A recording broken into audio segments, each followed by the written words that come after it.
के पुराने हुस्से में एक खामोश सी लाइब्रेरी है,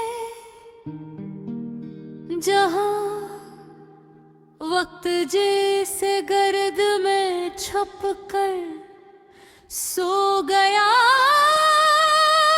हो। सराग में वहां बहुत देर तक बैठा रहा, लकड़ी की पुरानी मेज़ें, गर्दालूद किताबें और खिड़की से आती धूप की मध्यम लकीर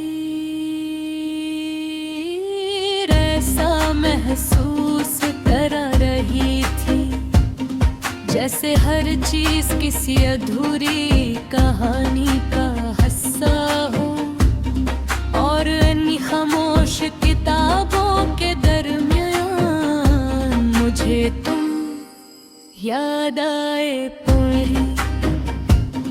मेरी जिंदगी की ऐसी ही एक अधूरी कहानी थे, जिसे मैं जितना पढ़ता गया इतना ही अपने अंदर खोता गया।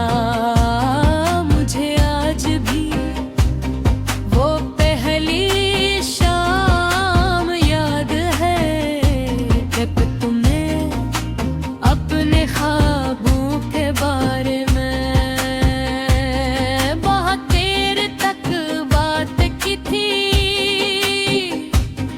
तुम्हारी आंखों में कितनी रोशनी थी, ऐसा लगता था जैसे तुम्हारे अंदर एक पूरी दुनिया आबाद हो।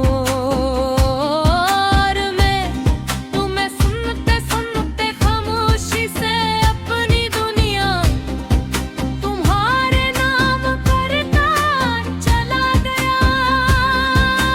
मोहब्बत शायद अस्सी का नाम है, इंसान बगैर महसूस किए अपनी सांसें तक किसी और के हवाले कर देता है। मैंने भी यही क्या था, तुम्हारी खुशियों में अपनी खुशी ढूंढ ली थी, तुम्हारे ख्वाबों में अपना मस्त अकबल, और तुम्हारी मुस्कुराहट में अपनी जिंदगी। पहले पहले हर चीज कितनी खूबसूरत लगती थी, रात देर तक बातें करना,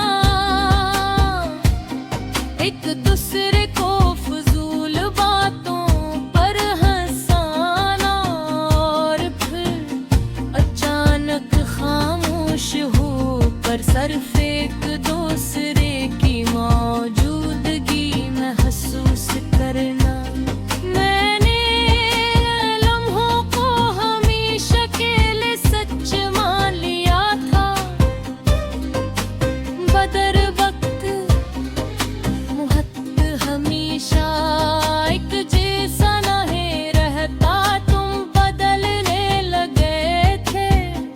पहले तुम हर दिन मेरी आवाज सुनना चाहते थे, तुम्हारी खामोशियाँ मेरे सवालों से लंबी होने लगी।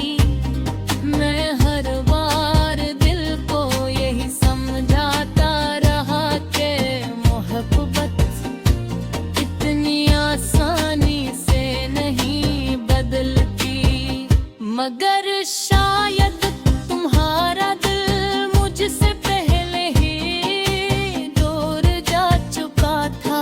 फिर एक तुमने बेहद सुकून से कहा, हम अब पहले जैसे नहीं रहे। फिर इससे एक जम